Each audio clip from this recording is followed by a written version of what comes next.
एक संस्कार है मृत्यु के पश्चात का। हमसे पूछा गया है उसके बारे में कि आचार्य जी बताएं, मृत्यु भोज करना चाहिए या नहीं, 13वीं करना चाहिए या नहीं। आज उस पर चर्चा करें। प्रियात्मा, आप स्वयं सोचें, चिंतन करें कि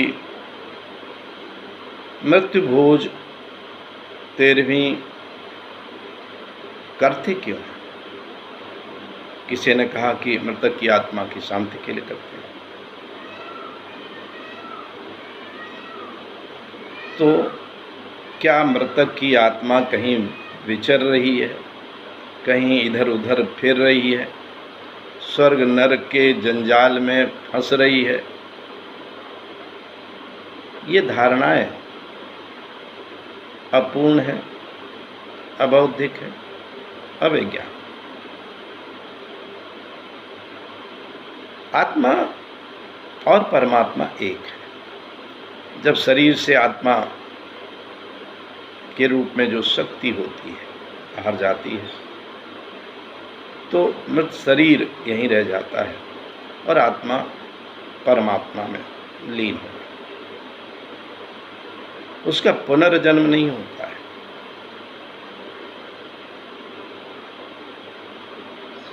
संसार में जो भी जन्म होता है वो पृथक पृथक होता है, उसी का जन्म नहीं होता है। जैसे सागर में एक बूंद निकालें, उस बूंद को आत्मा मान लें, अब उस बूंद को सागर में फिर से मिला दें और पुनः सागर में एक बूंद निकालें। अब आप देखें कि पहली बार जो बूंद आपने निकाली थी और दूसरी बार ये जो निकाली है, क्या वो एक है? नहीं। आप जितनी बार भी बूंद निकालेंगे वो सब पृथक पृथक होंगी। इसी तरह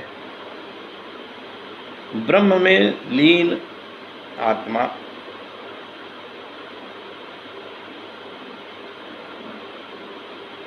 उसका पुनर्जन्म नहीं होता है। जो आत्मा शरीर से निकली वो ब्रह्म में लीन हो गई, जैसे बूंद सागर में समा गई। अब सागर से जितनी भी बूंदें बाहर आएंगी वो वही नहीं होंगी जो समाई थी। अब आप मृतक की आत्मा की शांति के लिए भोजन का आयोजन कर रहे हैं, दान दक्षिणा का आयोजन कर रहे हैं और कर्मकांड कर रहे हैं, तो ये तो तय हो गया कि आप अपने जिसकी मृत्यु हुई है उसकी आत्मा की शांति के लिए जो कर रहे हैं ये संभव ही नहीं है। उसकी आत्मा तो पूर्ण मुक्त है, पूर्ण शांत है। वो न कहीं नरक में गई, न कहीं स्वर्ग में गई, वो तो ब्रह्म में लीन हो गई। अब जब ब्रह्म में लीन हो गई तो उसकी शांति कैसी? वो तो पूर्ण शांत है, ब्रह्म है।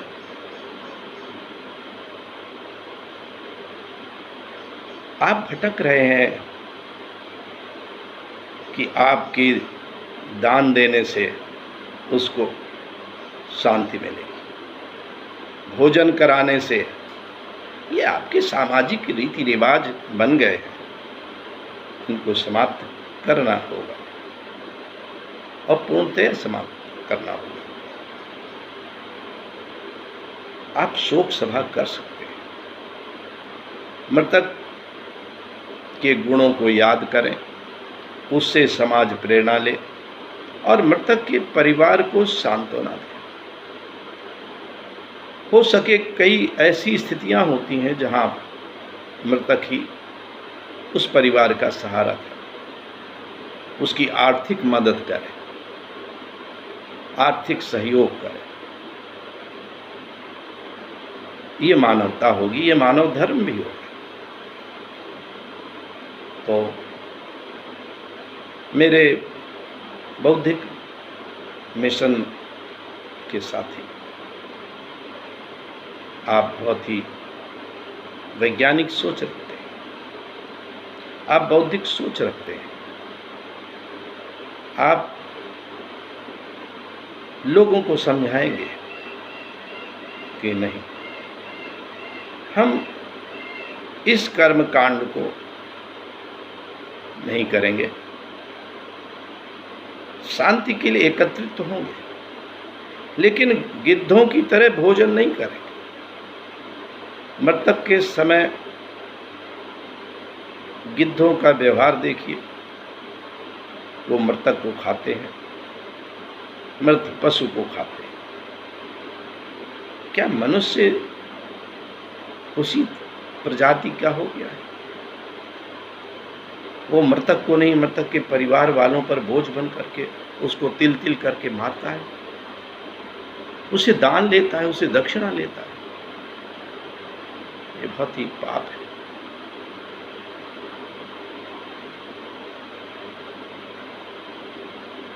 ये धर्म नहीं है। आपने कहीं जानवरों को देखा है इस तरह की पार्टी मनाते हुए कि मरने के समय सारे बंदरों को देखा है, अन्य पशुओं को देखा है, वो गम में थोड़ी देर बैठे रहते हैं, बहुत ही शांत, और इसके बाद दूर दूर चले जाते हैं। लेकिन यहाँ तरह तरह के भोजन करते हैं, मृत्यु भोज के आयोजन, मिठाइयाँ भी परोसी जाती हैं, बढ़ चढ़ कर के भोजन होता है। और अगर मृतक का परिवार गरीब है, आर्थिक रूप से संपन्न नहीं है, तो भयानक स्थिति होती है। हमें इसको बंद करना है और शीघ्र बंद करना है। बहुत लोग बंद कर चुके हैं, बहुतों को अभी बंद करना है। बौद्धिक मिशन में आप मिल कर के आगे लोगों को प्रोत्साहित करें कि यह कर्मकांड अब नहीं करें।